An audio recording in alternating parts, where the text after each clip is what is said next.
alxamis lañ ko waroon def waaye suñuy kilifa du suñuy xarit du suñuy mag di ay kilifa diine dañ ñoo invité woon ñu génnoon Dakar dem booru Daaru Muxti ba Touba ñu teral ñu fa teranga yoo xam ne ñu ngi profité ci conférence de presse bi gërëm leen sant leen mu woon occasion boo xam ne it ñu waxtaan ak suñuy militants suñuy sympathisants di gërëm Serigne Abdou Mbacké bu Daaru Muxti xam ne waaw bu sëñ Cheikh Khady nga xam ne ci moom la mbir yëpp jaar ci teranga beeg ci ubbeeku beeg ci yaatal bi ñetteel ba ñoo ngi naqarlu li xew liy dox ci réew mi ndax kenn ci ñun di Guy Marius Sagna jamono jii ñuy wax ñi ngi ko téye depuis ñetti fan commissariat Point E démb yóbbu nañ ko présenté ko procureur ñu def ko retour de parquet mu ngi delluwaat toog foofu ba peut-être mardi lañ koy yóbbuwaat te amul lenn lu mu def lu dul comme mooy coordinateur ñiy dox ñiy dox di bañ li ñuy wax accord de partenariat économique yi ab marche bu ñu doon waajal loolu rek mooy bàkkaar gi mu def ba tax tey mu nekk ci situation boobu ñu nekk ñu koy naqarlu ñenn ñi di ko essayer suul ndax dafa mel ni suñu déggee waxu ñenn ñi pétrole Sénégal daal benn sénégalais amul droit wax ci lu dul gouvernement Sénégal ñuy fàttali ni pétrole Sénégal bi amul kenn ci Sénégal ku ci ëppale droit keneen 13 millions de sénégalais yi ñoo ko moom amul kenn ku ko fi donn amul kenn ku ko fi liggéey pétrole ba bi Sénégal di Sénégal ba léegi amaana yàlla nga ko suuloon foofu ci suuf léegi lañ ko gis te njëkk nañoo gis sax ndax soo seetee lim bi ñu lim dafa mel ni pétrole Sénégal léegi la door waaye ma feddal li ma waxoon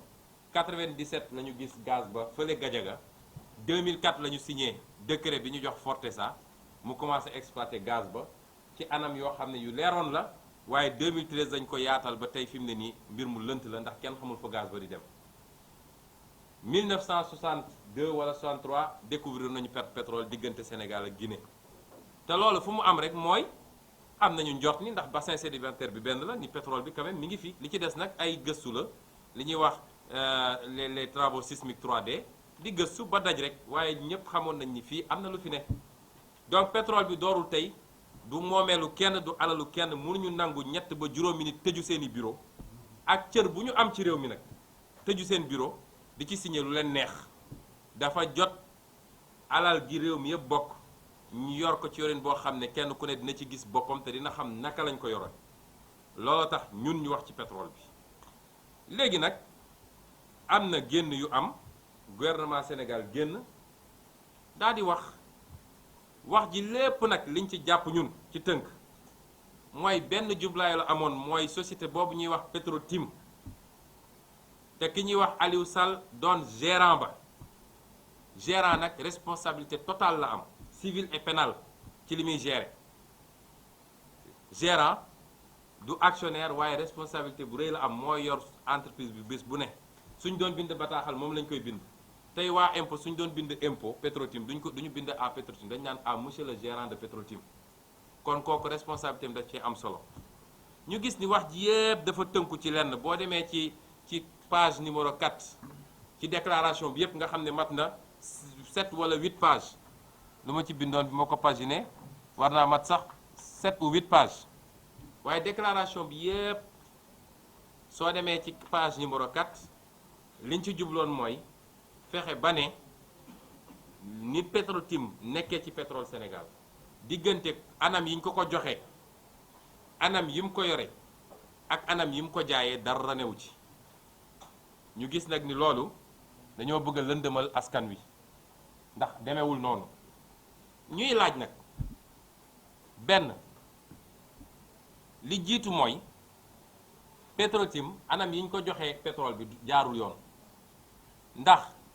décret yi ñu signé ñoom 2012 ñaari décret yi ñu signé 2012 balaa ñu koy signé dafa amoon benn accord boo xam ne amoon na diggante nguur gi fi ne woon di nguuru président Ablaye Wade ak Petro-Tim pour ñu jox ko ñaari bloc wala ñaari teen ci Sénégal mooy ba Ndarbé ak bu Kayar. accord ba nag li nit ñi war a xam mooy accord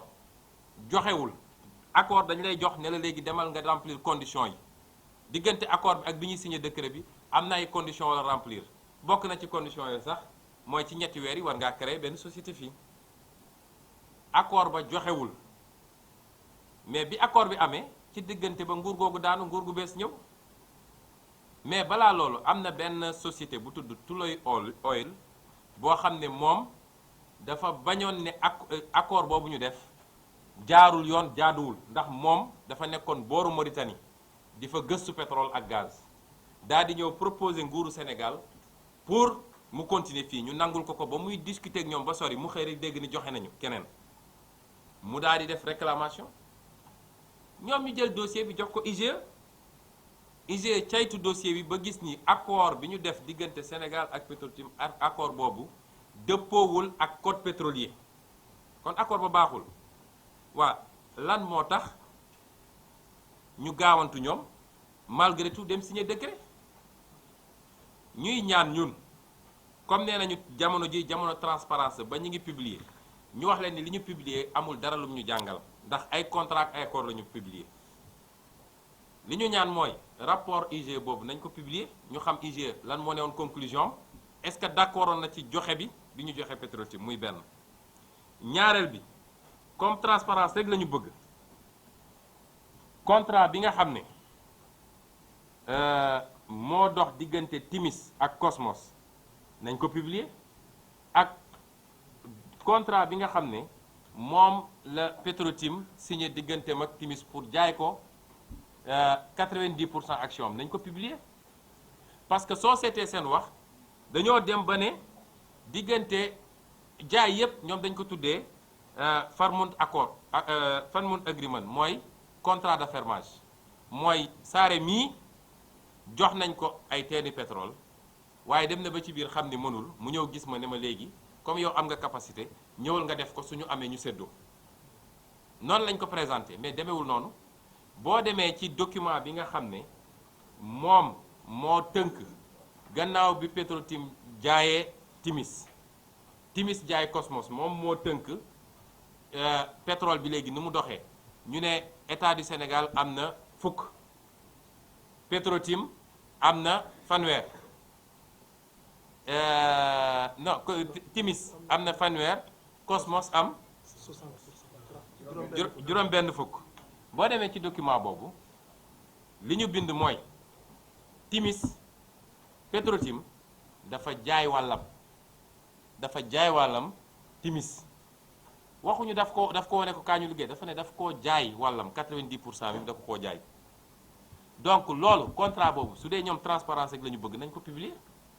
nañ ko génne ne Sénégalais nii la demee donc ñun ñu jàpp ni wax ji dafa yenuwul maana léegi nag ñu laaj leen ay laaj ne leen nañu wax Sénégalais yi ndax accord bi amoon diggante nguuru Ablaye Wade ak Petrotim est-ce que accord boobu respecté na code pétrolier ak lan moo tax ñoom ñu gaaw signé ñaari décret yi di leen laaj ñu wax ñu Petrotim balaa ñu koy jox teen yooyu ñaata la waxoon ni lii laa ciy dugal ndax mbirum pétrole balaa ñu koy jox dañu la naan teen bi suñu la ko joxee ñaata nga ciy def nga ne man de dinaa ci def 50 milliards wala 100 milliards Petrosen ne la ah d'accord ma yokkal ngeen waxtaan ba déggoo wax nañ ñu ni Timis 100 millions de dollars la jëloon engagement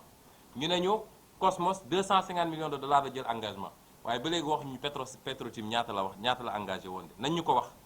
parce que transparence la ñu bëgg ci mbir mi bu loolu weesoo diggante Petrotim bi ñu koy jox ak bi muy jaay lan la jotoon na investir